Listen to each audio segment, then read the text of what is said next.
Hi folks, this is Bill with Bridging Borders. Thanks for joining me today. Well, today's video is the third part of a 3-episode journey from Victoria, British Columbia, Canada to San Carlos, Sonora, Mexico on the Sea of Cortez.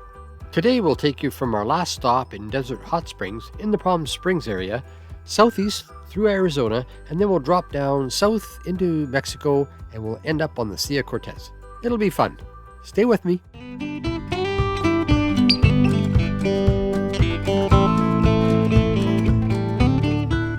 As we pulled out of the Catalina RV Resort in Desert Hot Springs, after a glorious 7-day stay, we were greeted with sunny skies, warm temperatures. It was just lovely.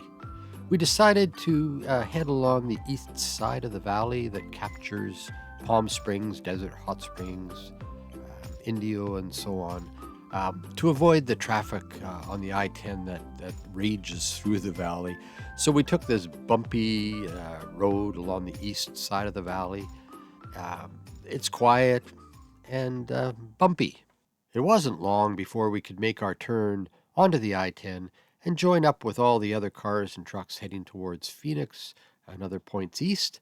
And you know, when you leave the eastern part of the Coachella Valley, it's amazing how steep it is. You don't realize it until you're on it, but it's really steep.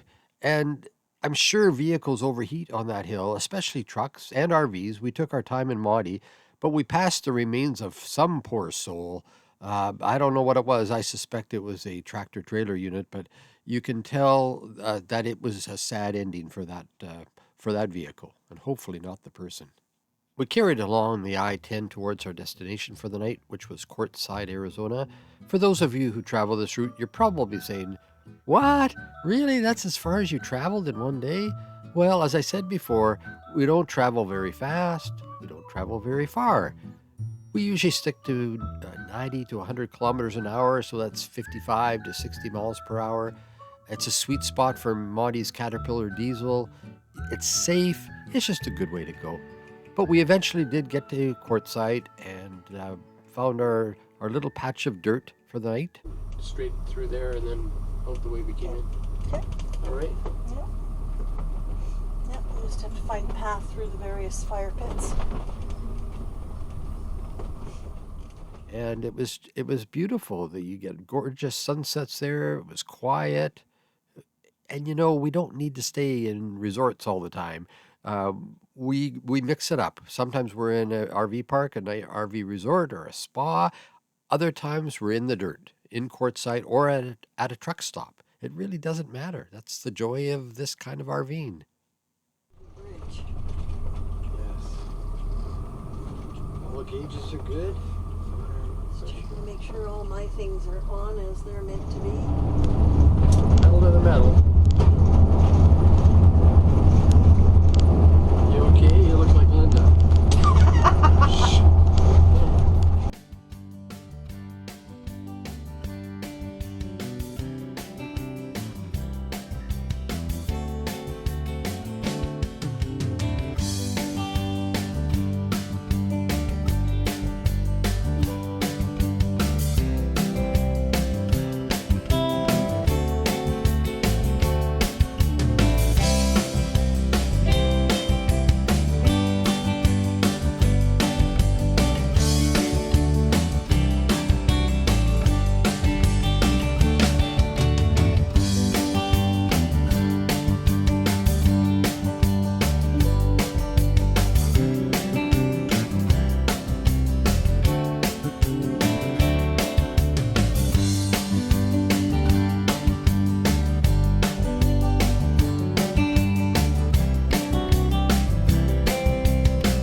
Our plan was to stay at our friend's home in Rio Rico, which is only about 20 minutes from the USA-Mexico border.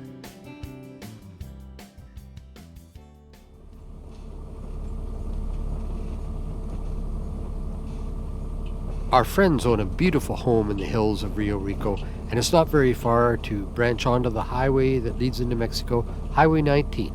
and before long, we were heading south.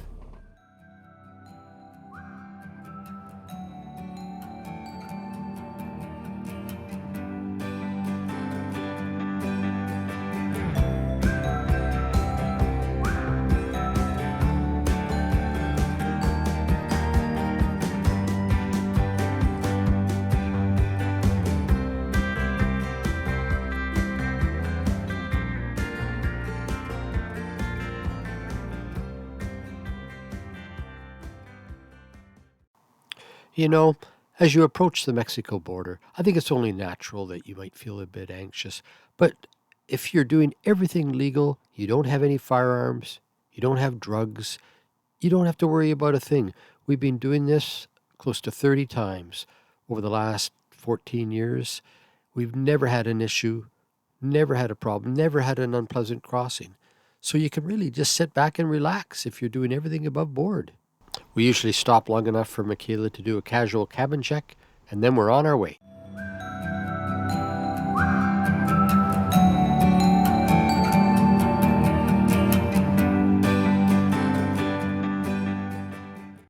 As you approach the border on the Nogales, Arizona side, it's usually just a mess of cars and trucks, everybody kind of bunching together. And then you go through an unmanned section of the crossing that's on the USA side. And as you can see, there's nobody there to really look at you. Sometimes there is, but on this occasion there wasn't. And then once you get through this section, you are technically in Mexico. And you wind through a little narrow network of roads, and before long, you see the sign, "Welcome to Mexico," and away you go.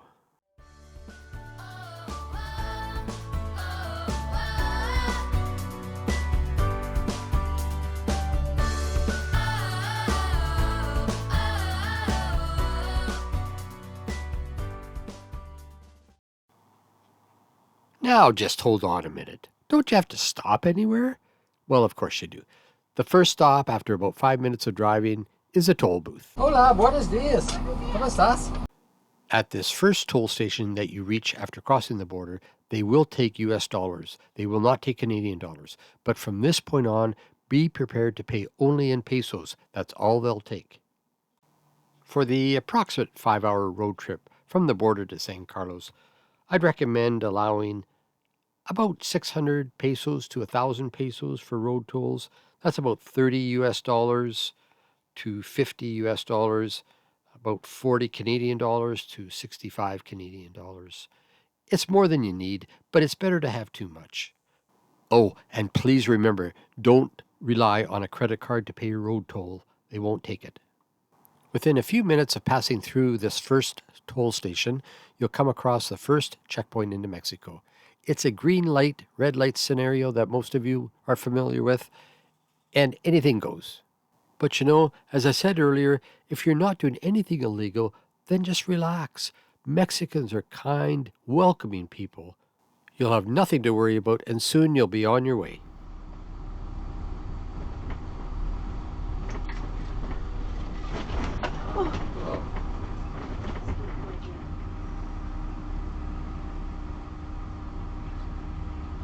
I think that was stop, yeah. Okay. Hola, buenos días. ¿Cómo estás? And you want the keys to the base too, if he wants to. That's the keys. Okay.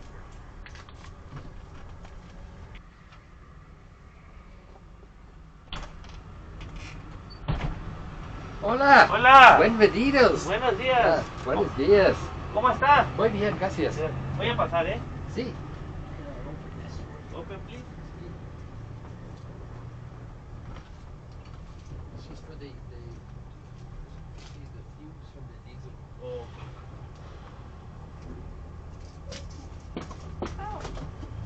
Right.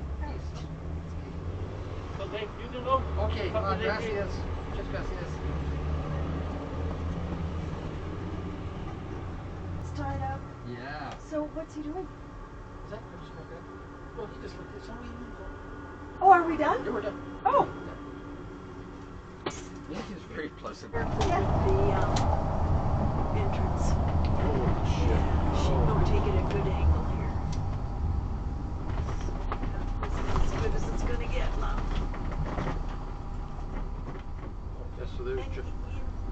Here's Tom and Judy's 38 footer. Yeah. I saw his ladder when we went down, so look, we could borrow it. Oh, the guy in front of him has one too. Okay, we have arrived. Give the kids an inch of air. And let them have access to their bathroom. We just needed a few moments to make ourselves look nice, check on the cats, go inside and purchase our tourist visas, and then we were on our way.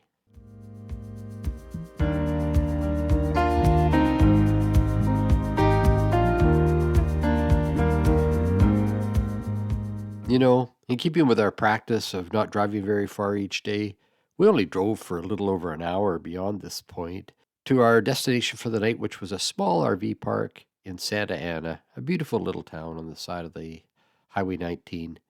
We could easily make it to San Carlos in the same day, but why? Why push it? It's a nice stopover, and then the next day is much more pleasant.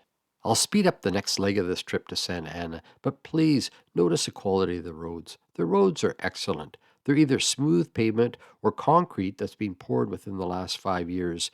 The highway's divided in most places. There are margins. It's very safe to drive in an RV.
No, she's got an RV park sign there.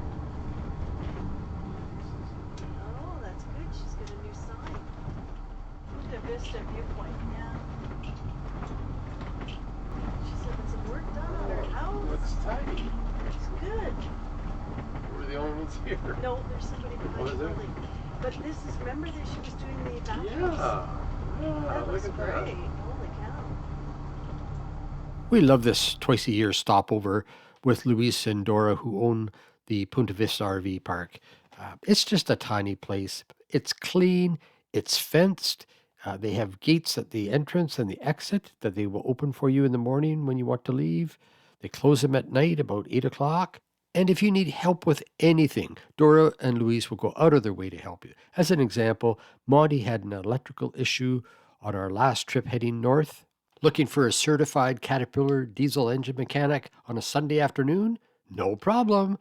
Dora and Luis found one. This guy was the senior Caterpillar mechanic for a major cat dealership in Sonora, and he turned up on a Sunday with a couple of helpers and solved the problem quite quickly by plugging into his computer into Monty's engine. And it was about 1,000 pesos. So $50 US. Unbelievable. Okay, I know I'm rambling. I'm deviating. I'm sorry. I just get caught up in Dora and Luis and the RV park. These are just wonderful people.